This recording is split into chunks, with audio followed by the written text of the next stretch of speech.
What's up, Infinite Podcast listeners? Today we're diving into the anatomy of a trend. It's not just cats playing pianos anymore. There's real strategy to this madness. Take algorithm hacks or emotionally charged content. Creators are savvy in grabbing attention. But here's a curveball. Is deliberately crafting viral content ethical, or is it digital manipulation? What do you think, Simon? Oh, Joe, digital manipulation? Sounds sinister. Look, people love what's shiny and new. Ethical, though. Creators gotta eat, man. But seriously, pushing content just for likes can be a slippery slope. Where's the line? Feels like we're in a gray zone with no clear exit sign. Sure, they gotta eat, but at what cost? Manipulating emotions for engagement, that's where I draw the line. You see blatant clickbait, it dilutes quality content, and viewers end up on a hamster wheel of hollow trends. It's like, are we creating value or just trapping folks in an echo chamber of endless scrolling? Quality should trump virality, don't you think? Quality over virality. In an ideal world, sure, but let's be real. Cats playing the piano is quality entertainment, Joe. But look, I get you. Quality should, ideally, it should win, right? Yet here we are, chasing after what gets us that quick dopamine hit. It's like cooking a five-star meal only to have folks rave about the fast food joint down the street. Go figure. Yeah, but let's face it, that five-star meal often doesn't get the love it deserves. The fast food model is replicable, predictable, it's safe, and that's what trends are about, aren't they? Replicating a formula until something sticks. It's comfortable. People like comfort. But come on, innovation gets sidelined. Aren't we missing out on truly groundbreaking stuff because we're too busy trying to catch the next wave of superficial trends? Yeah, Joe, look, it's all about the repeat formula because it's a safe bet. But, like you said, innovation takes a back seat when we play it safe. And that's a bummer because we end up with this sea of sameness. So, like, if everyone's just echoing the same stuff, where's the fresh angle? Where's the zing, you know? We're just circling the same block expecting to find a new shop. It's wacko. Right? And it's like when you keep circling, the creativity, well, it starts drying up. We need those fresh angles, the unexpected zings, man. Think about this. Every big trend started as a unique thought, an untested risk that someone just went for. The problem is, playing safe means nobody wants to take that leap anymore. It's all formulas, very little heart. We're missing out on what could be the next, I don't know, groundbreaking meme or content revolution because everyone's too busy cloning last week's hit. Now that, to me, is wacko. But Joe, hold up. Playing it safe isn't always bad. You know, like there's comfort in what's familiar. And take memes. They're basically the same joke with a tiny twist, but they're still a riot. Sometimes sticking to the formula is great because it gives creators a blueprint for success. And why mess with a winning strategy, right? The fact is, trending formulas are also a launching pad for newbies to get noticed. And that's kind of crucial in the content chaos we live in. Sure, formulas can be a starting block, but here's the flip side. They stifle long-term growth. Look at Vine. It was all the rage with its 6-second formula until it wasn't, because creators got pigeonholed and audiences got bored. The blueprint became a dead end. Plus, let's talk saturation. When everyone's using the same blueprint, differentiation gets tougher, and we're left with a stale feed. Oh, and studies show novel stimuli, not repetition, fire up our brain's pleasure centers more. So sticking exclusively to formulas might just be a creativity killer. It certainly doesn't play the long game. Alrighty, if you're just tuning in, here's the lowdown. We're picking apart what makes a trend tick, right? And we're kind of wrestling with this idea that sure, there's like a recipe for viral content. Think quick hits, easy laughs, but there are drawbacks too. Joe was just talking about how sticking to the formula might be comfy, but it doesn't always do us any favors in the long run. Gets repetitive, stale even. We need fresh takes, less echo, more substance. And hey, apparently our brains dig new stuff more. So creators, take note and maybe risk a little oddball once in a while, eh? Keep things spicy for us all. And here's the thing. When we talk about formulas, sure, there's a comfort zone, but there's also this danger of homogenizing creativity. If everyone drops the seasoning to just chase a trend, where does that lead us? Now, considering the way platforms are designed, chasing watch time, clicks, reshares, it's easy for content creators to think that's all there is. But the thing is, innovation takes guts. It means risking the unknown versus the viral safety net. And if no one's willing to, venture out there, guess what? We'll be stuck with deja vu content, just repackaged under different usernames. Add some umami. Don't just reheat last night's leftovers and call it gourmet, right? Okay, Joe, I hear ya. But it's like, what if playing it safe is a part of the innovation? Hear me out. We need that base level, the safe zone, for new creators to learn the ropes. But yeah, I'm with you. We don't want just reheated leftovers. Still, tossing everything familiar off the table might just leave folks hungry for what they know and love. So, here's the twist. Mix in a dash of safety with risky new flavors. That's the secret sauce right there. Creators can sprinkle in edgy ideas without going full alien menu. It's like you get your favorite burger, but with an unexpected zesty topping. Boom. Safe yet snazzy. We gotta play both sides to keep content truly tasty. Absolutely, Simon. And on top of just blending safe with the bold, there's this whole thing about really knowing your audience, right? The key isn't just in taking risks, but also in understanding what'll resonate. You got your demographics, platform culture. Each space has its own vibe, its own appetite. So a creator's gotta tailor that mix, some safety for relatability and some edge for intrigue. Here's where strategy really plays out. It's not random at all. Think analytics, A/B testing, content styles, engaging through community management. And yeah, creators start to see patterns, what sticks, what flops. It's essential to find that balance because at the end of the day, even if you want to break the mold, you've still got to fit into the shelf space where people are actually looking, you know? You've got a point there, Joe. It's kind of like threading the needle between sticking to your guns and shaking things up based on what's that thing? Oh, right, feedback. So, this whole idea of knowing your crowd, it's kind of like being a chef who tastes as they cook. You add a pinch of this, a dash of that, and suddenly you've got a dish that sings. But hey, here's a thought. With all that testing and tweaking, how do creators stay true to their own style without just becoming trend chasers? Do you think there's room for genuine originality in this game, or are we just kidding ourselves here? Oh, originality's not just alive, it's kicking. Gotta remember, even the biggest trends often start from one oddball idea that went big. Let's look at TikTok for a second. Creators who brought something new to the table changed the game completely. And let's not forget YouTube back in the day. Who thought unboxing videos or gameplay commentaries would blow up like they did? Nobody. But they stayed true to their niche and fell into virality because they were genuine, different. And with every platform favoring different types of content, short form, long form, images, blogs, there's always a new strategy brewing, like engagement through comments rather than just views, or leveraging niche hashtags instead of broad ones. Fact is, algorithms change, but they all reward something fresh that stands out. So yeah, plenty of room to be an original. You just need to know how to play your cards right with the data these platforms offer. Talk about flipping the script. Goes to show you, even algorithms have a soft spot for that quirky original flair. So who's up for starting the next unboxing channel, but for, let's say, weird alien gadgets?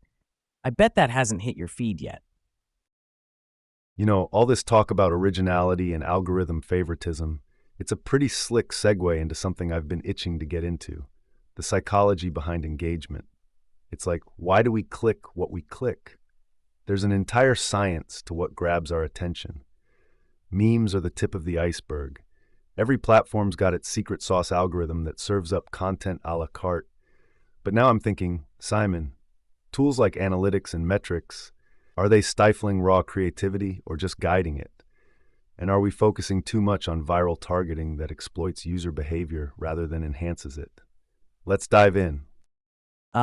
Okay, Joe, this whole idea that numbers could be choking out creativity, I'm not buying it. Sure, metrics are useful. They're like signposts letting creators know if they're on the right path. But hold up, who said creativity can't coexist with some solid data? Analytics shouldn't be this big bad wolf. They can actually push you to innovate while still giving the people what they want. And let's talk engagement. So you got viral targeting. So what if it capitalizes on our impulses? Isn't that marketing 101? It's less about exploitation and more about knowing the game. Play it right, and bam, you've got content that hits the sweet spot. Addictive, shareable, yet somehow feels fresh every time. You know, Simon, metrics as guidance rather than a constraint is an interesting take. And you've got a point. Since when did knowing your audience become a crime? But doesn't it sometimes feel like chasing numbers skews what creators would naturally make? Instead of pure expression, there's this constant background calculation. Will this tick the algorithm boxes? You see what I mean?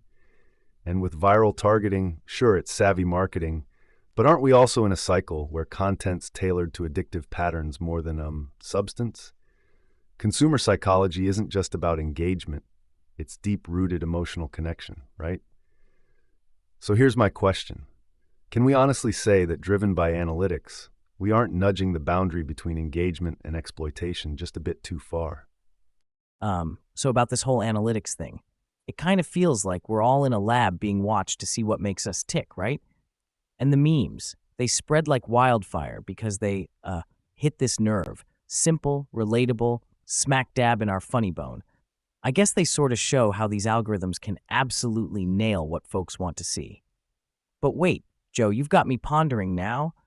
'Cause yeah, it's a game of numbers, but at what cost? Are we losing that raw touch when everything's about user behavior and hitting targets? Creators should be diving into their art, not swimming in metrics. Sure, use data for fine-tuning, but don't let it dictate your whole creative process. Originality shouldn't need a playbook. Balance. That's the real kicker, isn't it? You know, Simon, that whole deal about not drowning in analytics reminds me of this time I was starting out with content creation, way before our podcast days. I remember being obsessed with views and likes, almost like a high score on some arcade game, man. And what happened? I started crafting everything based solely on what the numbers said. It got to a point where I wasn't even sure if I liked what I was creating anymore. But here's where it gets real. I dropped a video just for kicks, something I thought was fun but figured would flop, analytics-wise. And you won't believe it, it blew up. I reckon it struck a chord precisely because it wasn't trying to tick all the boxes. That story, if anything, it tells you there's magic outside the data. Creates an intersection, right? Pure creative juice meets audience love without pandering to the numbers. That's the sweet spot we all gotta hunt for. Isn't it wild how sometimes tossing the rulebook out the window is what scores a home run? Makes you think maybe there's genius in the gamble. Absolutely. You're right on the money, Simon. Taking that leap into the unknown, sometimes it's the wild card that really pays off. But you gotta wonder, how do those gambles fare against the old reliable metrics? I mean, take our analytics. Should we really ignore them when they play a huge part in what topics or guests we pick for the podcast? Yet you can't help but think, with all this focus on what's supposed to work, are we losing sight of what could be groundbreaking? Everyone's chasing behind memes and trends, but isn't there a point where even the freshest meme feels played out? What about movements born from these viral moments? How much impact are they really making when people are just scrolling through for a quick laugh? Memes start conversations, sure, but without depth, they might not move the needle much. This whole science of engagement, it's tricky. I guess creators have to mix the gutsy with the analytical, kind of like a chef using a tried-and-true recipe, but throwing in an unexpected ingredient. Keeps things interesting while still serving up something palatable. The goal? Spark a genuine movement, not just a flash in the pan. That's the real challenge here. I'm going to reel it back to the basics. See, memes are like internet inside jokes, culturally speaking. They can spread ideas faster than a cat video gets cute comments. Memes stick because they're simple and mimic viral genes, the OG concept from Richard Dawkins where ideas spread and evolve. Analytics tell us what's hot, but not always what's meaningful. Now metrics, views, likes, shares, give instant feedback. About 500 hours of video are uploaded to YouTube per minute. Stand out? That's an epic quest without data. And platforms each tailor their feed differently. Take Instagram, heavily image-driven, versus Twitter, where punchy texts reign supreme. Then there are movements, started by content that resonates deeply or challenges norms. Remember the Ice Bucket Challenge? Viral as heck, raised $115 million for ALS research. Engaging content plus an actionable cause can lead to massive real-world impact. Sure, we could cut through the digital static with more daring content, but understanding the science of why and how we engage is crucial in making content that's both impactful and popular. It's a delicate dance between raw creativity and strategic play. Imagine memes as the grassroots of online revolutions. Sometimes they're just for laughs, but other times they can actually mobilize change on a global scale. No kidding. It's like, who knew that Doge and dancing babies could pave the way for social justice, huh? Yeah, seriously. But it gets me thinking, there's a flip side to it. Memes can spread awareness, sure, but it's like, we also gotta ask, do they sometimes oversimplify complex issues? It's sort of dicey when a meme becomes the face of a movement. Yeah, it grabs eyeballs, but does it get people to dig deeper or just scroll on after a chuckle? And let's not forget about metrics in this mix. They're not just feedback. They're kind of like the digital applause or boos that guide what content gets made. So creators end up playing to the gallery, sculpting their art for those likes and shares, and might end up sidestepping bolder, more nuanced narratives. Analytics can help tailor content to what's trending, sure, but isn't there a risk in crafting messages to be algorithm-friendly? When you play too much into what metrics dictate, you might just lose the raw power of genuine storytelling. That's why it's crucial to strike a balance between catering to these engagement sciences and pushing boundaries with organic content.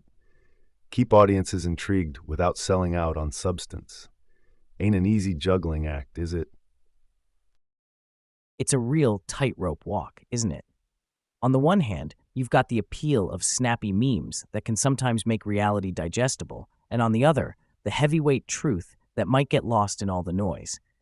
Keeping storytelling genuine while playing the numbers game, it's like trying to hit a moving target blindfolded. But I wonder, what new forms of engagement haven't we even thought of yet?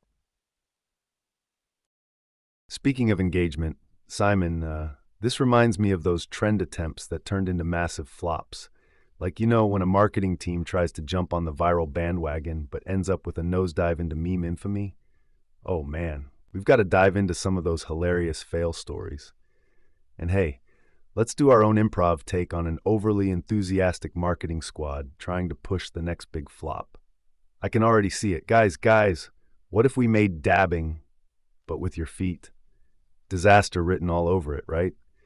We definitely should learn from these fails, and maybe we can even help future trendsetters avoid making the same mistakes. We got to hear from our listeners, too. They've seen some trend train wrecks. All right, buckle up, folks. This one's going to be good. So here's the thing, right? Trends are like a weird alchemy. You mix stuff together, hoping it'll be gold, but sometimes it's just not. And we've seen our fair share of these misfires. It's like watching someone bake who can't tell salt from sugar. The result is just a hilarious disaster. But what cracks me up the most is when they try to revive something way past its prime, like, say, trying to bring back planking in 2023. I mean, come on, let sleeping memes lie, am I right? And let's not forget how vital authenticity is. When a brand tries too hard to be hip, oof, it just falls flat. Listeners, you gotta chime in with your picks for the most epic trend flops. We're all in this comedy goldmine together. Planking's a good throwback, but remember that time brands tried making QR codes cool by turning them into scavenger hunts? No one wanted to wander around scanning codes like they're some kind of secret agent. People aren't out here trying to turn their grocery run into an episode of National Treasure. But let's level for a sec. Isn't part of the problem how fast we chew up and spit out trends these days? Folks barely get the gist of a dance challenge before it's old news. You try to slap a fresh coat on something, next thing you know, it's more out of date than your grandma's wardrobe. And I gotta say, while authenticity is key, there's also this delicate line between what's genuine and just pure cringe. Like you can tell when someone's really into the trend or if they're just fishing for points with the younger crowd. So yeah, brands might lay a big fat egg trying to make fetch happen again. But the real comedy? It's watching us collectively side-eye those attempts before diving headfirst into the next fleeting craze. Listeners, your turn. Don't leave me hanging. Hit us with those times when marketing goes hilariously off course. Let's dissect this chaos, shall we? You know the real kicker? Watching a brand get super jazzed about their revolutionary trend that ends up being as exciting as watching paint dry. It's like, congrats on the hype, but where's the party? Exactly, Simon. It's like seeing someone gear up for a massive dive and then belly flopping so hard it becomes legendary for all the wrong reasons. These brands, bless them, they psych themselves into believing they've struck gold, but all they've got is glitter. The anticipation gets built up to such a frenzy, then the reveal's a dud. No sparklers, just a soggy matchstick trying to light a fire. And there's like this disconnect, right? They're so wrapped up in trying to be groundbreaking that they miss what their crowd actually wants. Solid reasoning says you've got to know your audience. Ain't about jumping on the first trend train, leaving the station. Look at history, man. Every successful trend tapped into something raw and real, not just market research or a brainstorming fluke. That's my 2 cents. Now, before this chat gets as cold as a forgotten latte, let's toss it over to our listeners. Share with us, when did hype totally fizzle out for you? Imagine a trend so bizarre that it's like pineapple on pizza, but for fashion, socks with flip-flops went big. Clearly, some ideas should just stay sketches on the napkin, folks. Heh, socks and flip-flops taking off would be like those cargo shorts with zip-off legs trending as high fashion. But it reminds me of this time, right? I was at this tech conference, super swanky stuff, and there's this startup trying to make smart gloves the next big thing. Basically mittens that can text. So here's the situation. They've got a mountain of these gloves everywhere. Seriously, like a techie Everest, and they're hyping them up like they'll replace smartphones. Little did they know, just because you can text with your thumb doesn't mean anybody wants to wear wool in the summer. I tried them out. Nice gimmick, sure, but typing was slower than rush hour traffic, and forget about autocorrect disasters. Lesson learned, just cause it's tech-heavy doesn't mean it's handy. Pun totally intended. Now, whilst we keep tossing back these trend-gone-bad tales, what other zany pitches have you guys seen bite the dust? Let's hear it. Oh man, those smart gloves sound like trying to sift flour with a tennis racket. It's just not made for the job. And you know there's an endless vault of these mishaps out there. So let's keep this train wreck tour rolling. What's the next brilliant fade into obscurity pitch waiting just around the corner? Funny you mentioned fades into obscurity, Simon. It's like these trend tombstones marking the graveyard of failed hype jobs. But let's swap tracks for a sec. While we laugh at smart gloves and fashion faux pas, there's another side to this content creating coin. Trends that forge real movements, you know? Content creators today have power, serious influence. Genuine impact beyond failed attempts is possible, like those viral environmental challenges. They started as hashtags, but led to beach cleanups worldwide. That's meaningful change right there. Now, dissecting this, there's a role for parents and educators in guiding the younger crowd through this wild west of online crazes. For every facepalm-worthy fail, there's a chance to spark conversations on responsible engagement and critical thinking about joining trends. It gets really interesting observing how niches transform into full-blown communities, bonded by shared values or quirky interests. Some creator sparks an idea, fans gather, and suddenly it's not just a fad, it's a slice of culture, shaping personal and group identities. So our question to the creators out there, how do we keep inventing responsibly?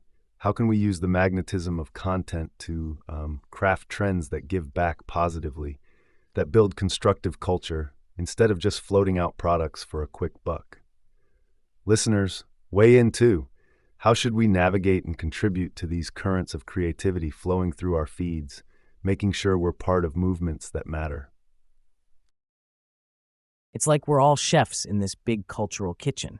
Sometimes you follow the recipe, other times experiment, and accidentally make a new favorite dish. That's trends shaping culture for you. And be careful, or you end up with a mess no one wants to taste.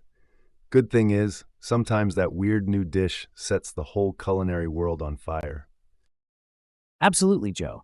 I'm curious though. You think that kind of organic hit is more satisfying than as something that's been too carefully crafted? Like, do we trust the accidental viral sensation over the try-hard, perfectly curated trend attempt? Absolutely, raw and accidental hits come off as genuine gems in the sea of strategy. Here's the thing though, not all polished efforts are soulless. Some well-crafted campaigns are like masterfully aged wine, deliberate and with intent, but with a lasting impact that resonates authentically. But I bet listeners can sniff out something overprocessed miles away. It's like we crave these authentic, unscripted moments because they feel more relatable. The slip-ups, the happy accidents, they bring us together in an unpredictable online world. So while careful crafting has its place, the spontaneous viral hit, those moments when a creator just trips into the limelight, they're cherished because they disrupt our feed with something unexpectedly heartwarming or shocking. That organic engagement, it's golden. Yet the question lingers, how do we balance craft with genuine spontaneity to truly shape culture? The floor's yours, folks. Chime in. Ah, right. So diving deeper into crafting culture versus stumbling onto it, I think it's like planting a garden. You've got the ones who are all about the wildflowers, just throwing seeds and seeing what pops up. That's your accidental virality, your raw hits. It's untamed, unplanned, and like really exciting to watch grow. Then there are those with their gloves on, meticulously planning out every inch of their plot. Those are your strategists. And look, sometimes those well-laid plans do create spaces where people come together in meaningful ways. They're able to spark dialogues, push for change, build communities, and it's important to remember the ripple effect these movements have. They can last way beyond the initial hype. Like, you take something minor, a fleeting moment, and boom, it's part of everyday convo, influencing how we see the world, shaping norms. So yeah, my 2 cents, both the wild growth and the cultivated gardens have a place in this content landscape. The trick is knowing when to let nature do its thing and when to grab the shears. And as always, keeping it real is key. For sure, that balance is crucial. Like a good garden needs both rain and sunshine, content needs that mix of wild spontaneity and careful crafting to really blossom. Authenticity's the water that makes it all grow. Right? So this one time, and I swear this is on topic, just stay with me here, I was helping my aunt plant her first garden. We're out there, digging around in the dirt, throwing seeds like we know what we're doing, but really, we hadn't a clue. She's all about the natural vibes of things, letting stuff grow as it will, while I'm knee-deep in YouTube tutorials on how to get your marigolds to bloom or whatever. Anyway, she just chucks in wildflower seeds with abandon, no plan. And me? I'm trying to engineer this utopia for carrots. Months go by, and wouldn't you know it, her wildflowers exploded into this vibrant mess of colors. It was like chaotic beauty. My carrot patch, not a single carroty peak from the dirt. It was both humbling and fascinating. The lesson I learned, and it's funny because it ties right back into crafting culture, is that there's strength in the unintentional, the organic. There's absolutely a place for the planned, the structured, but sometimes going with the flow creates something so much more profound and impactful. Kind of like those organic content creations that start movements. You can't always predict what'll resonate, but when it does, it blooms into something big. Just like those wildflowers in my aunt's crazy garden. Well, Simon, it seems the real secret sauce to virality is just embracing the mess. Like a garden or content, a little chaos can lead to the most beautiful outcomes. Who knew my aunt's gardening method was a metaphor for social influence? Speaking of beautiful outcomes, Joe, that's like the evolution of memes in marketing, right? Back in the day, a meme was just a goofy inside joke for internet folks. Now, they're like secret handshakes brands use to say, "Hey, I get you," to their customers. It's wild to think how these tiny bits of humor have morphed into marketing megastars. Businesses aren't just tossing our products, They're sliding into conversations with a wink and a nudge via memes. It's psychological wizardry. Connect through laughter, and bam, you've got attention. What do you make of this meme madness, everyone? Are memes the new market whisperers, or is this just another passing fad waiting to be memed itself? You got a point about memes being the new lingo for brands, but let's tap the brakes. Memes are like double-edged swords, right? Sure, they're relatable when done well, but totally cringe if forced or outdated. And yeah, they've evolved from internet oddities to strategic tools, which kind of loses some charm. There's an art to it. Memes gotta feel spontaneous, not like a calculated ploy or they flop. Hitting just right on the psychological trigger of, oh, I get that reference. It's tricky, man. Audiences aren't dumb. They can sniff out when brands are trying too hard. So, while hyper-targeting with memes can work wonders, it's surviving a minefield of relevancy and freshness. Fact is, today's winner meme could be tomorrow's eye roll. So folks, where's the line? How much meme is too much before we're like, okay, brand, chill out? And what about long term? Can this strategy hold up, or will it end up another tick on the timeline of marketing tactics gone stale? Let's chew on that. Right on, Joe. Memes have got to hit that sweet spot, or else they're like milk a week past its date. Just bad. And, okay, I get why brands want to be hip and jiggy with memes, but it's got to feel authentic, you know? The second it feels like a boardroom exec is shadow puppeteering some meme magic, it's game over. Look, memes were born in the deep corners of internet culture for laughs, not likes or sales. It's easy to spot a forced meme a mile away. We're talking mega cringe fest. Brands using them need that cool uncle at the Baba Q vibe, in the know without trying too hard. To your point about relevancy, that's a wild ride, all right. Yesterday's "This is fine, doggo" is today's outplayed record. And tapping into those fast-moving trends requires some ninja-level acumen because, yeah, what's dank now could be like dead in your feed by tomorrow's brunch. So around we go. Keep it real? Or risk being tossed into the pile of nice try, better luck next time? That's the essence within this marketing mania. What do you folks reckon is the secret mix for stick-around success? Seems like we're looking for a meme Rosetta Stone, the trick to decrypting today's internet hieroglyphs into timeless marketing gold. Totally, Joe. The big challenge is translating something that's meant to be super spontaneous into a lasting strategy without killing the vibe. Here's the thing with memes. They're like social currency in the digital world, constantly changing value. Decoding this ever-shifting language for eternal appeal? That's tough, because memes are basically inside jokes on an internet scale, right? And their shelf life, it's like lightning in a bottle. Blink and you'll miss it. So for brands, tapping into meme culture means riding waves of relevancy without wiping out. Now, let's not forget the community element. Memes thrive on shared understanding. They work because there's this communal aha moment when everyone gets the joke at like the same time. It feels personal and exclusive, which is solid gold for engagement. So I guess it comes down to timing, relevance, and a finger on the pulse of pop culture. Brands got to be part listener, part creator, straddling that line between follower and leader in the meme game. Capture that sweet meme essence, and you don't just market, you resonate. You know what's funny, Simon? If aliens landed tomorrow and scrolled through our feeds, they'd think memes were a secret language we're all fluent in. It's the one thing uniting CEOs and skateboarders, that perfect meme. Hold up though, Joe. Let's think about that. If aliens did scroll through our feeds, they'd probably be confused as heck before figuring it out, right? We're talking about memes like they're this universal language, but man, the nuance in them is madness. The thing with memes, okay, is they're super context heavy. What cracks up a CEO might just fly right over the head of some high school skate champ. And vice versa. Memes are, kinda cliquey when you break them down. And look, some brands get it, they speak meme like a native. Others sound like, your grandma trying to be cool at Thanksgiving dinner. It's painful. So yeah, memes unite us in ways traditional language can't touch, but only when done right. When they miss the mark, oof, it's division central. So the alien observer might note, sure, there's something tying all these humans together, but dang if it isn't a puzzle box of culture, timing, and well, a sprinkle of internet fairy dust. It's like an art form unto itself. Got it right, and it resonates. Flub it, and it flops. Hard.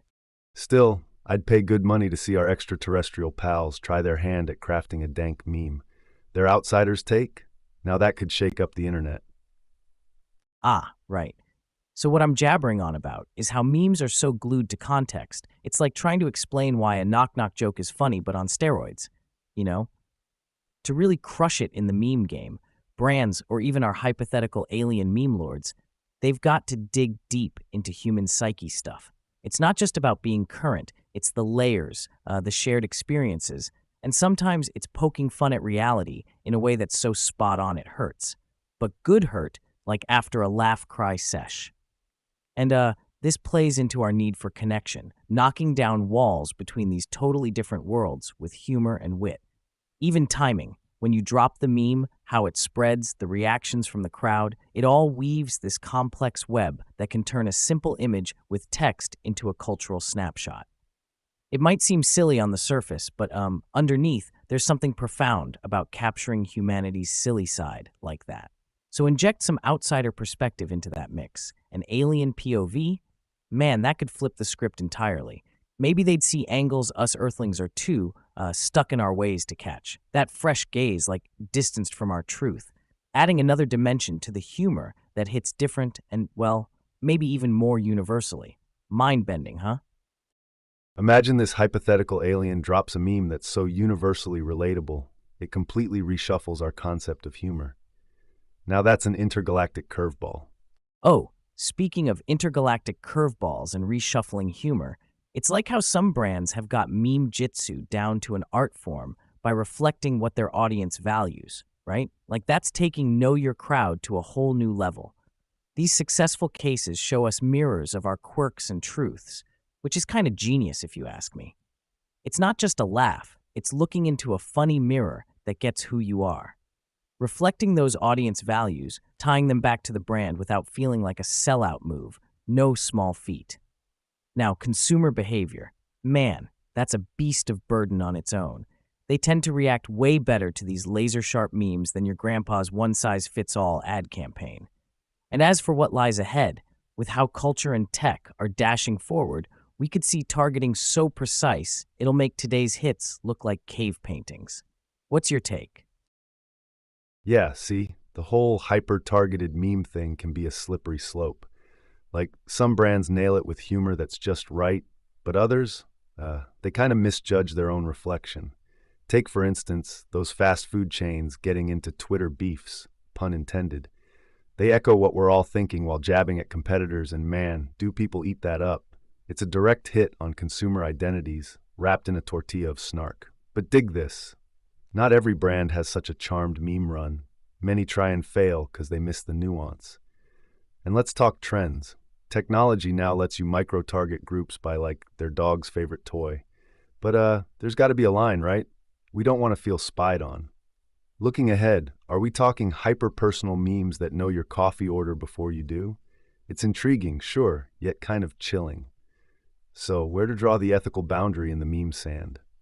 Do we even want to get that personal, or does it start creeping into Big Brother territory? Now, with culture constantly evolving, the successful meme today might be a museum piece tomorrow. Brands will have to adapt at warp speed to stay relevant. What do you folks think about finding that meme sweet spot versus overstepping into a whoa, too much land?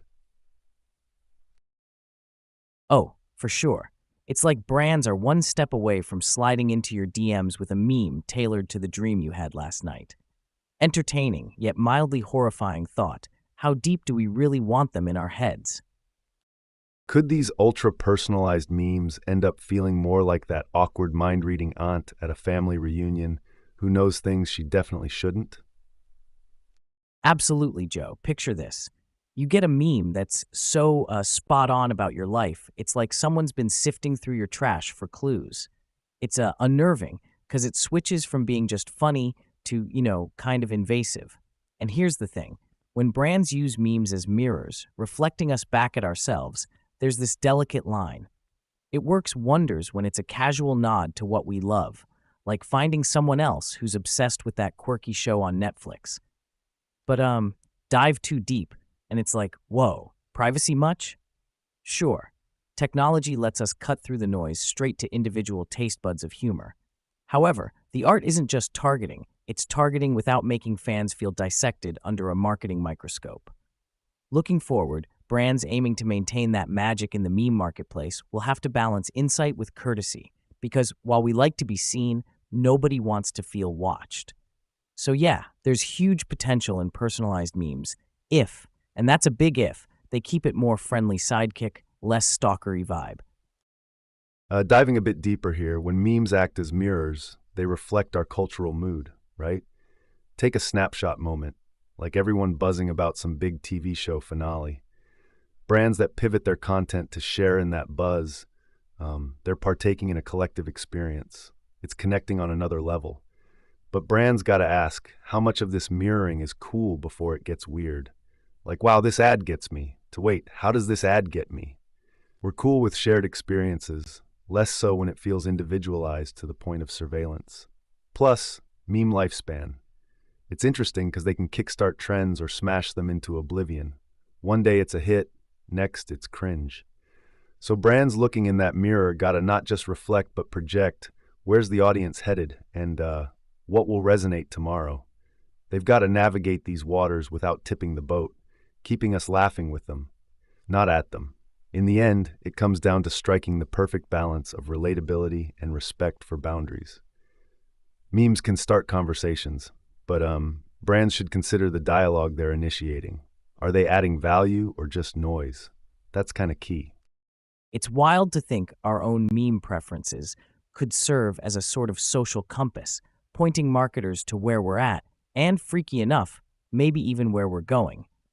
Makes me wonder if one day we'll have AIs creating memes that predict trends before we even start trending them. Hold up a sec.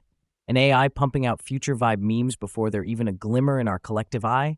Like that's dipping toes into some sci-fi pond. But you gotta ask yourself the big should we question, even if we can. If an AI starts dictating trends with these laser-targeted meme missiles, it crafts, I'm not convinced it'd fly right. See, part of what makes memes so magic is their imperfect humanness. That raw, unfiltered snapshot of us being, well, goofily human, you know? Sure, it's neat to fantasize about AI oracles foreseeing the next wave of internet gold. Still, there's a charm in stumbling upon the unexpected, a trend no algorithm could predict because it's just, like, so bizarrely us. So while tech marches on and diving headfirst into innovation is tempting, let's not forget our own quirky spark in the process. Memes as mirrors are one thing, but AIs turning them into crystal balls? The future might say cool, but I'm over here waving a red flag for keeping things real and unpredictable. Absolutely. And isn't that unpredictability part of the thrill? Once you lose the human element, the strange and spontaneous creativity, it could become just another calculated game. Keep memes human. Let them be as weird and wonderfully unpredictable as we are. But who knows what's next? Could AI ever truly capture our meme magic, or will it always need that human touch? What do you all think? Oh, speaking of AI taking a whack at human unpredictability, brings me to the laugh out loud, cringe inducing world of meme mishaps. You know, those times when brands think they've got their finger on the pulse, but end up needing a band aid instead. Oh man, I've got to share this one. So, imagine a pizza brand trying to meme its way into the hearts of gym enthusiasts by posting a pie with dumbbells on it, right? They caption it with something cheeky about lifting your spirits. Sounds good in the boardroom, I bet. But instead of getting those gains, they just bulked up on backlash from health nuts who didn't find carbs and curls all that funny. The internet went full personal trainer mode, schooling them on good taste, both nutritionally and comedically. My fix? Quick thinking pivot. Acknowledge the slip with humor. Maybe Photoshop those dumbbells into celery sticks or whatever health gods eat these days.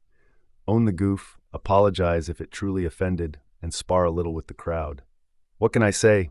People love a brand that can laugh at itself. It's like walking a tightrope. You've got to balance so you don't fall into the pit of trying too hard. Remember, that time I tried getting political with a meme on our pod's account? Yikes. Let's leave it at lessons were learned and limits were respected after that. Whoa, politi memes are a minefield. Like that time I saw a company trying to be all hip with election memes. Picture this. They slap a candidate's head onto a super buff body and caption it, "Vote for Gains." Sounds catchy? More like social media suicide. But my fix, hit 'em with humility. Maybe flip the script with a learn from our mistakes gym promo. Offer discounts to anyone bringing in proof of voting, regardless of candidate. You know, sort of a redemption set for them. Political meme curls gone wrong. And let's not forget about relatability. Brands want that perfect mix. Humor meets real life without making you want to put your phone down and walk away forever. Sue, cater to the meme-literate crowd, but keep it self-aware enough so when you do trip up, it's a stumble, not a faceplant. Reminds me of that time I tried memeing about daylight savings and completely messed up the clock. Ended up telling everyone the wrong time to tune into our show. Major foot-and-mouth moment right there. Get this, people actually showed up an hour early. Who knew folks were that punctual? It's almost an art. Memes can either be a marketer's masterpiece or a Jackson Pollock splatter of disaster, and sometimes folks just love watching paint fly. Pretty much, it's like cooking. Too much salt, and you've ruined the stew. With memes, when the balance is off, it's not a delicious irony. It's just burnt toast. This takes me back to early days of our podcast promotion. We tried creating a meme around daylight savings. Something like, time to tune your clocks and your podcast feeds. It was witty in my head, right? Then I posted it with a picture of an old school radio, but get this, the time on the clock was set wrong. Didn't notice until a listener commented, like, ready an hour early for the show. Thanks for the misdirect. Talk about facepalm moment. Instead of being, salty about it, we laughed it off on air, made it part of our banter. Turned out it got people talking, and that little slip actually boosted our live listens because folks were curious what other goofs we might accidentally drop. So yeah, there's some value in owning it when you goof up, kind of becoming part of the joke. Keeps things human and way more relatable.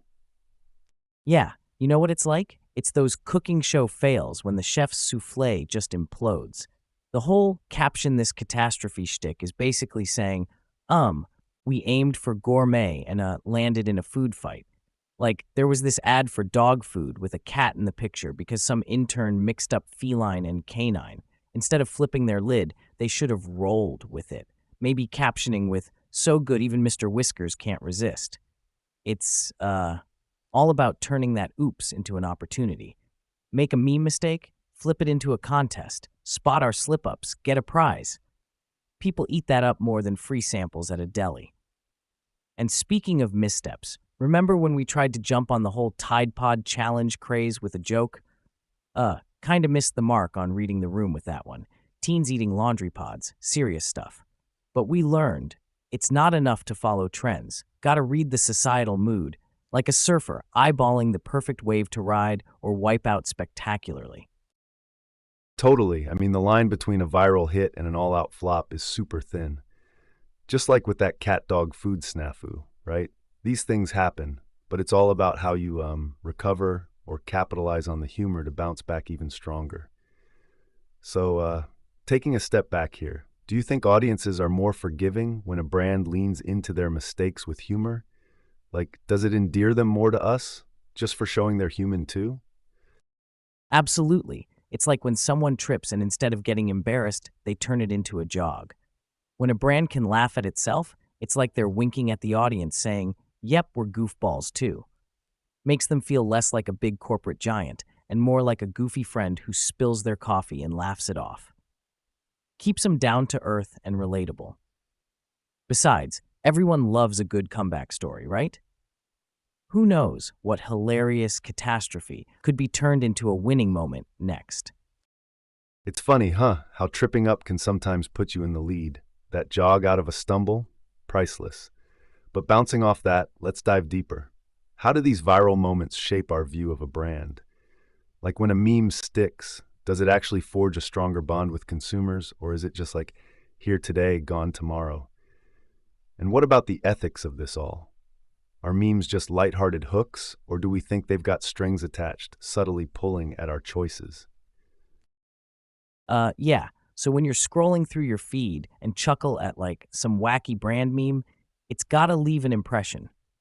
Sometimes I think they stick with us because they tap into that shared joke culture we all dig. It's not just about remembering a logo or slogan, it's reminiscing over that one meme that had us spit out our coffee. But is it a lasting thing? Depends on how often the brand can keep nailing it. If they hit that sweet spot just right with their memes, sure, we'll remember them fondly like that one-hit wonder from summer camp. As for the ethics part, that's a real brain tickler, huh? Memes kind of straddle the line. They're fun, but also slick marketing tools, shaping what we talk about without us even realizing it. Are we empowered to choose, or are we being gently nudged down the buyer's path while we're distracted by the laughs? Makes you wonder who's really steering the meme ship. So breaking that down, Simon, it's like memes do more than just sell. They kind of weave into our culture, huh?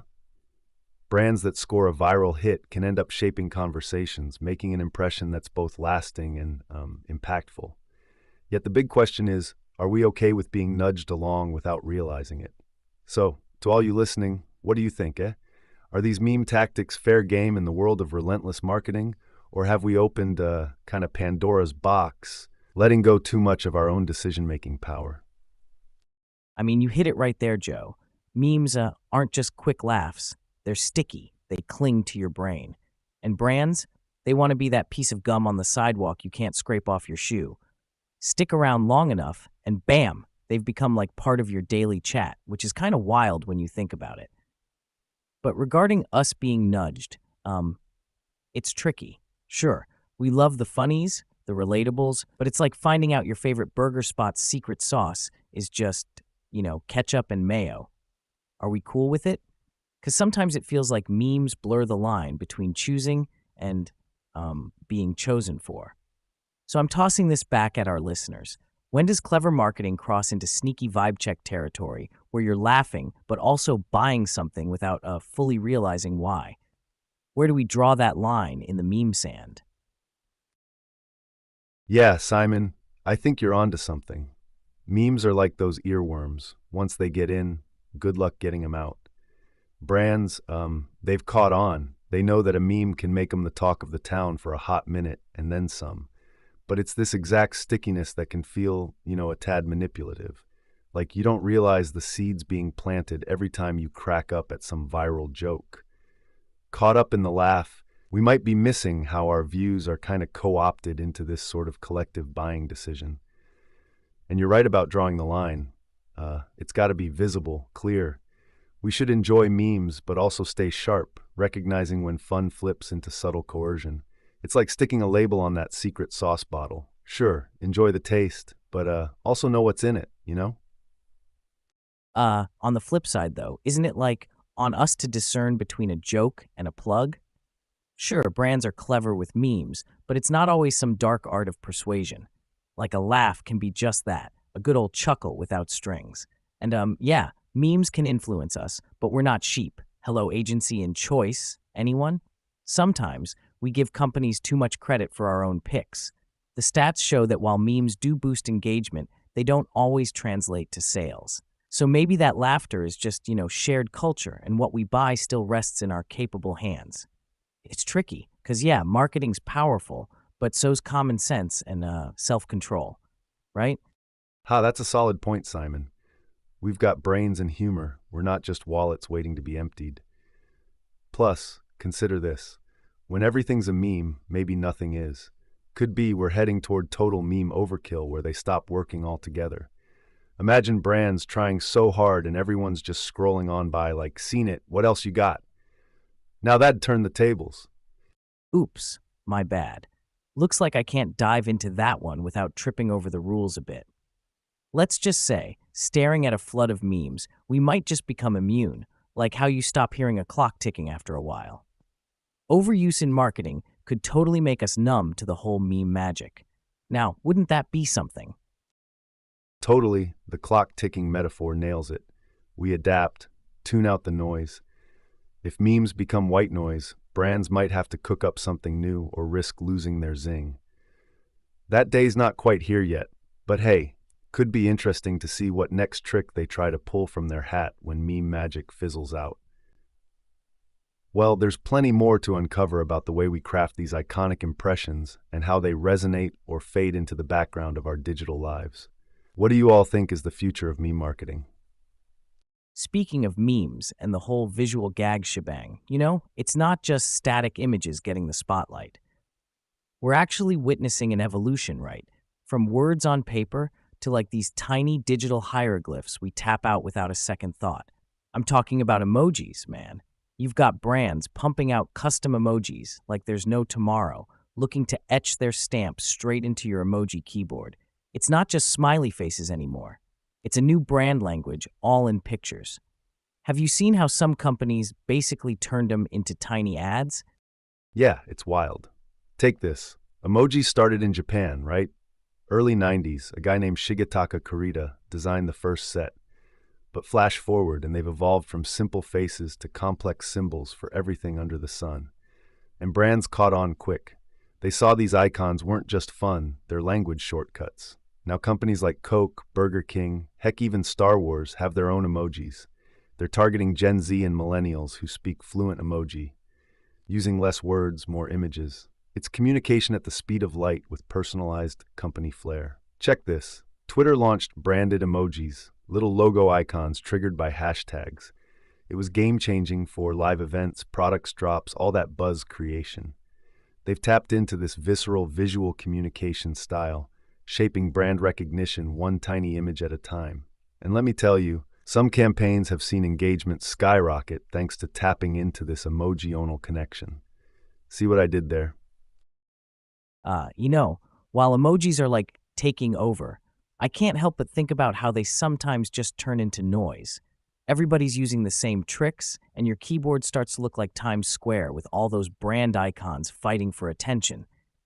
But don't get me wrong, some hits totally stick the landing. Like when a movie drops an emoji that fits just right into everyday chat. Genius move. But there's gotta be more than slapping a cute pic next to a hashtag. What really grabs me is when a brand's emoji gets so big that it pops up in, I don't know, family group chats or your buddy's messages unprompted. That's when you know they've nailed it. Not just because they looked cool and flashy at launch, but because people felt like, hey, this thing is actually saying what I want to say better than words. So bottom line, if your custom emoji isn't replacing a word and companies keep churning them out, what's it all for, right? Let's hear from those riding this emoji wave hard. When was the last time you texted one that truly said more than a sentence ever could? Absolutely, Simon. It's not iconic if it's everywhere, becoming more clutter than clever. I'd bet there's a gold mine in custom emojis that double as real utility, one so on point you couldn't text without them. Now let's flip the script. How about brands teaching us new visual vocab? That'd be a story to tell. Consider this. What if in the future, brands started creating emojis for super niche things? Like imagine having an emoji for that feeling when you can't decide what takeaway to order. Now, that's keeping it real. Let's talk about that, the whole idea of super niche emojis. So there was this time, right, I was texting a buddy about hitting up our usual pizza spot, and we have like an inside joke about how we can never decide on toppings. One wants mushrooms, the other's screaming pepperoni or bust. It got me thinking, what if brands actually keyed into those little moments? Created an emoji that captures that indecision, that classic pizza topping debate? It's relatable. It's everyday stuff we all go through. So this friend sends over an emoji. It's just a pizza with a question mark. But dude, it nailed it. That one image saved us from an hour-long back and forth. It's kind of funny how something so simple can say so much, huh? Now imagine if that became an ad, not even trying hard to sell you, but living in your conversations. And yeah, next thing you know, you're craving pizza from that very place. So like the pizza emoji with a question mark. It's funny because it's so spot on. But doesn't it also kind of feel like we're letting brands into our personal spaces? Maybe too much? Sure, it's convenient, but at what point do we go, hang on, is this cheeky emoji just another way they're getting in my head? And yeah, while niche emojis could turn into our new secret handshakes or whatever, there's also this danger of over-branding our chit-chats, you know? Next thing we know, we're not even picking toppings because we want them, but because we've been subtly nuded by that dang emoji. Honestly, where's the line before every text feels a bit like, I don't know, walking through a virtual mall, bombarded with brand signs, even when you're just trying to chat about dinner plans? Yeah, it's one of those slippery slopes.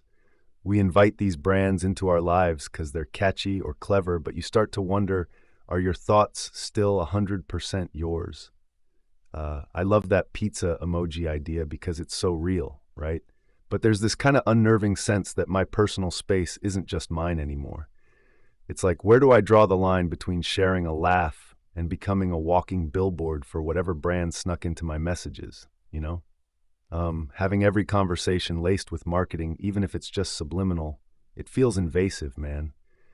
And yeah, I get that at the end of the day, we choose to use these emojis or not, but the impact, it's still there, subtle or not. We gotta stay woke about keeping our chats ours. So, real talk time. When does fun turn into too much? It's tricky, but something worth chewing on, that's for sure. Hey, how wild would it be if there was an emoji that could sum up the existential dread of accidentally liking someone's photo from 5 years ago? Take that, brands. Ha! That's deep, Simon. I mean, think about it. There's not an emoji in the world that captures that gut drop, that oh no moment. Imagine hitting that by mistake. It would be hilarious and terrifying all at once. Maybe we need an emoji for that. Call it the time traveler's oops. It's real. It happens to everyone. But man, talk about a heart-stopping second. Hold up. Rewind a sec. You're telling me there's an actual emoji for when you like an old pic by mistake? That's, wild. Can you imagine the panic button emoji vibes? It'll be like, oops, didn't mean to creep on your beach pics from 2015. My bad. We need that. That'd be hilarious and so spot on. But back to the brand thing. It's kind of genius how custom emojis snuck into our vocab. It's simple but smart, because it's less about what brands are selling and more about becoming a part of our stories, like language glue or something. Brands just want to stick around in our daily blah blah, and what better way than those tiny picture nuggets, right? It's pretty fascinating how visual icons become these speech shortcuts. And sure, sometimes I forget brands are behind them, which is exactly what they want, huh? Sneaky, but I gotta admit, it works. Okay, picture this. Brands go nuke level on the emoji game. They're putting out icons that are so specific, you gotta wonder who is using these. Uh, like maybe there's an emoji for when your left sock goes missing. It's like, sure it happens, but do we need a brand reminder? The way I see it, if brands keep pushing these custom emojis without chill, it'll just dilute the pool, man. We don't want a brand logo for every tiny motion or moment. Let's not forget, emojis started as this quick and universal language. Adding too much noise, especially the advertising kind of noise, you risk losing the very core of what made emoji talk cool.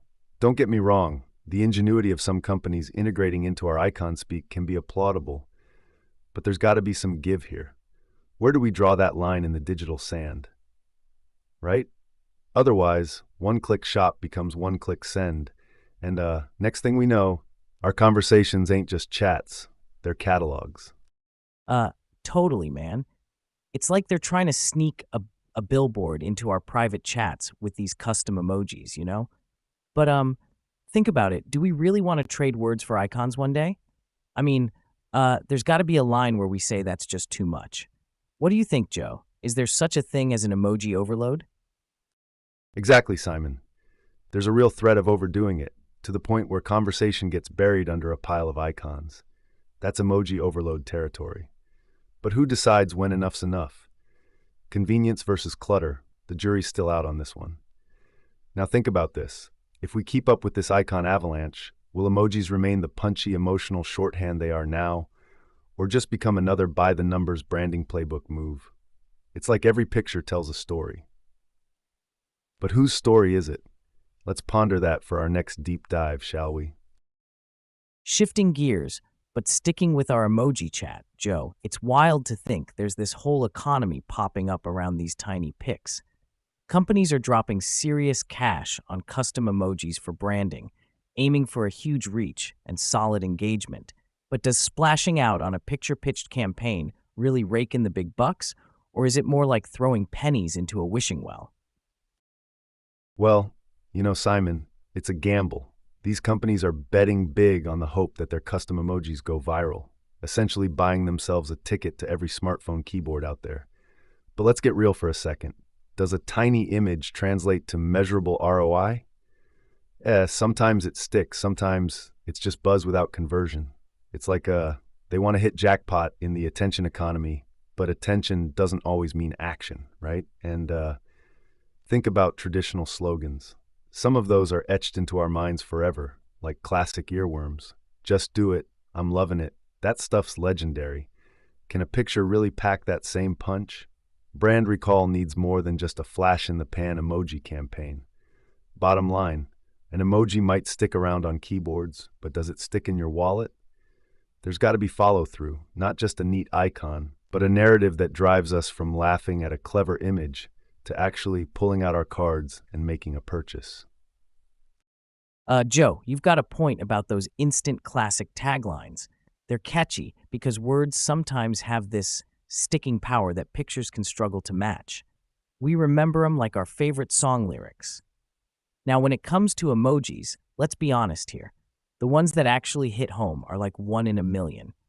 Sure, they can get big laughs or nods when they first drop, but to reach the level of household name status, that's a tall order for a tiny emoji face. ROI-wise, there's got to be results beyond just getting seen, right? It's not enough for brands to just hope their cutesy icons replace real storytelling. Next thing we know, there'll be an emoji trying to sell us a car or a mortgage.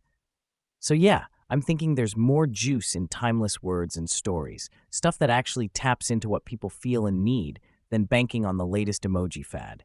You want lasting impact? Give something that resonates deeper than the impulse to hit send on a smiley face, like an experience or a promise you can't sum up with just a picture. What's your take, Joe? Can emojis hold a candle to a good old-fashioned slogan? Yeah, Simon, emojis pack a visual punch, but it's like they say, a picture is worth 1,000 words, yet sometimes you actually need those words to close the deal. I mean, think about trying to sell a beach vacation only with emojis. You've got your sun, palm tree, maybe a surfboard, but where's the feel of the sand, the sound of the waves? Emojis can set the scene, but those 1,000 words tell the story and get you dreaming. Right? Emojis, they kind of spark the idea like a teaser, but selling the full dream, that's where words are king. They craft the vibe, the escape, makes you want to go there. So let me ask you, what do you think hits harder? A well-spun tale, painting that beach getaway, or just slapping some sunny emojis together and calling it a day? There's actually a pretty solid case for emojis in this. Because we're living in a world where everyone's attention span is like super short. Images, especially brands with recognizable ones, can grab us faster than any slogan. And let's toss some facts in here. Visuals are processed like 60,000 times faster in the brain than text. That's wild. So if you can drop the perfect emoji and it's got that immediate recognition, bang, that's impact right then and there. A story unfolds at its own pace, but an emoji, that's instant feeling. But here's the kicker. Even with all those words, not every slogan becomes iconic, right? But drop one clever emoji, and it could spread like wildfire on social media. Virality loves simplicity, and in today's digital jungle, sometimes that one little pic can shout louder than a whole page of prose. Still, I think there's got to be balance. Hooks catch you. Stories keep you. How do you see it panning out, Joe? Well, Simon, the speed at which we process images is killer, no doubt. But here's the pushback. An emoji might grab you, yeah, but does it hold on to you? A clever tagline or a story that seeps into your brain, sets up camp, and stays a while. And about virality, sure, an emoji can go viral, but often it's more like a shooting star, burns bright, then it's gone. Will you remember it when you're actually ready to buy something? Maybe, maybe not. For me, virality doesn't equate to value or long-term impact. You want to sell me on something substantial with staying power? You got to blend that catchy emoji with storytelling. Like Forge a real connection. Hit me with emotion and logic, the 1-2 punch, you know? But hey, what trends do you think we'll be seeing next in this emoji-obsessed market, Simon? Right. So, expanding on that, the crux of it is longevity, right? A tagline with a story. It's like planting a seed in your head. It grows roots. An emoji? It's a sparkler. Bright, sure, but fleeting. And think about this. The power duo of emotion and logic you mentioned? That's where stories excel. A narrative that touches the heart and then serves up some brain food. Meanwhile, an emoji pops up, gives you a quick smile or a wink, and poof, it's gone. Sometimes before you even get what it's all about. Now, as far as trends go, I'd bet we're going to see brands trying to mix it up, blending classic slogan tactics with these pictorial flashes. They'll use emojis as bait, because, let's face it, who doesn't want to reel in the digital crowd with something shiny? Then they'll follow through with the kind of narratives that turn potential customers into loyal fans. So yeah, there's still serious strategy behind those tiny pics. They're not just throwing spaghetti at the wall to see what sticks. Emojis can be powerful, but without backing them up with substance, they can fall flat. It's a balancing act, keeping one foot in the now and another in the timeless. What other kind of strategies do you reckon will pop up in the emoji branding world, Joe? Ah, brace for it.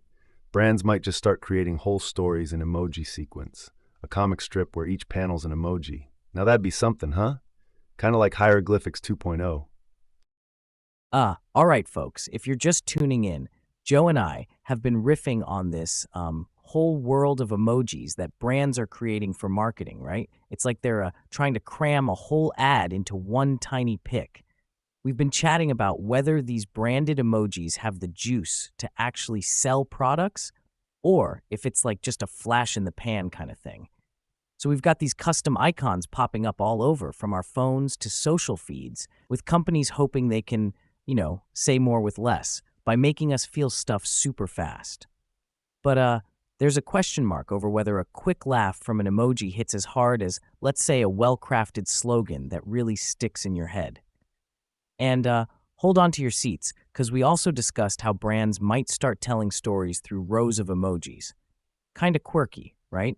Like bringing back the old-school hieroglyphs into modern texting. It's a wild ride in this emoji economy. There's some debate about all this picture talk. Is it transformational or just hype? That's what we've been nattering on about here. Stay with us and hit us with your take on the great emoji invasion. So Simon, imagine Big Brand X releases an emoji that goes viral, a cheeky little icon that captures everyone's imagination. Suddenly it's in music videos, memes, even tattoos. That's emoji gold. But can they cash in, or is there an emoji bubble about to burst? Now that's a twist. You know, Joe, talking about emojis going viral and all that jazz, it's not always smooth sailing. Sometimes these brands go for gold, but end up with an eggplant on their face, if you catch my drift. It's like they shoot for universal lingo and smack into a cultural oops. Like, all right, picture this. Company tries to be hip, slaps a hip emoji on a product, but accidentally sends a totally different message. You know the type, meant to be funny, ends up kind of awkward. Listeners, come on, you've got to have some zingers where an emoji from a brand left you scratching your head or chuckling at the mishap. Share those emoji blunders, will ya? Cultural mix-ups, icons lost in translation. The works. True story, Simon. I saw this local furniture store trying to appear on trend with emojis. They flung out a sleeping face emoji, thinking it says dreamy beds, right? But customers took it as boring. So they end up pushing a snooze fest rather than a cozy sleep. Goes to show, context is everything. You got to research those little pictures like they're rocket science or something. What might tickle a teen could totally tumble with others. And folks, remember that burger chain tossing around the peach emoji? Talk about getting your fruits mixed up with your meats, eh? So yeah, companies need to nail their emoji game, or just keep it simple and stick to words, you know? What's your take on keeping emojis from going rogue, Simon? Joe, you've got me cracking up here, thinking about that snooze fest bed sale. Like, trying to say dream big, but it comes across more like, we'll put you to sleep faster than watching paint dry. Talk about a backfire, and the whole peach is a burger mix-up? priceless. Like saying, come sink your teeth into our juicy fruit. Oops. You've got to wonder, though, how many boardroom tables these emojis bounce around before someone gives the thumbs up. And still, they miss mark. It's like, do they even internet, bro? So, I'm pondering here, what's the key, huh? Should brands just avoid the emoji minefield altogether? Or is there, some magic formula for not getting them so twisted? What's your stance on this? Any hilarious emoji foul-ups on your radar lately, bud? Man, Simon, think about when they meant to send a high five emoji and it comes off as a slap in the face. Good intentions, bad execution, happens to the best of them. Yeah, I've seen those high fives turn into face palms real quick. It's like, hey, great job! But now it looks like they're throwing shade. Total communication fumble there, buddy. You know, this reminds me of a buddy who told his date in a text that he was dying to see her with that skull emoji. He's thinking it's all cute and quirky, right? But she takes it like he's not serious about the date, like who wants to show up for a funeral, huh? And spoiler alert, no second date. It's kind of like with brands. Get too clever or offbeat, and you might just be ghosting your own customers without meaning to. Getting the right emoji can be trickier than a tightrope walk in a hurricane. Speaking of missteps in emoji land, I've got this story. So, like, I was working for this small tech company a few years back. We were super excited to unveil our new app feature, right?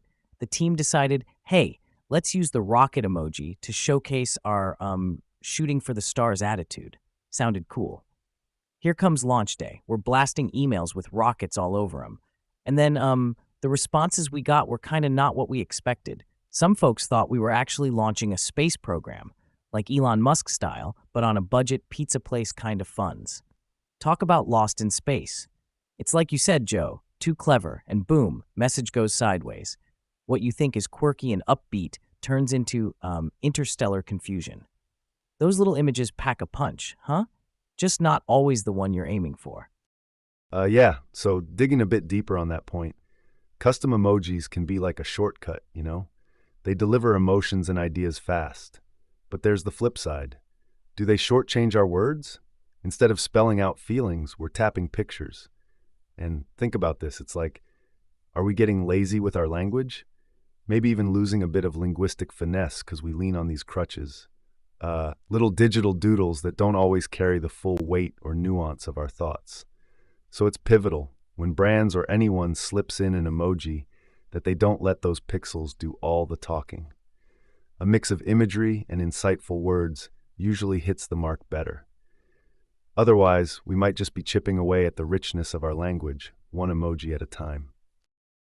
And before we wrap this up, just want to lob a huge thank you to all you folks out there for hanging with Joe and me. You guys are the real MVPs for tuning into our wild emoji debates and chuckle fests. Don't forget, come back here tomorrow at 5 p.m. Eastern for more of our shenanigans. We'll be dishing out new topics that might make your brain do backflips. So, keep those ears peeled. It's been real, it's been fun, but hasn't been real fun without you. Catch you on the flip side.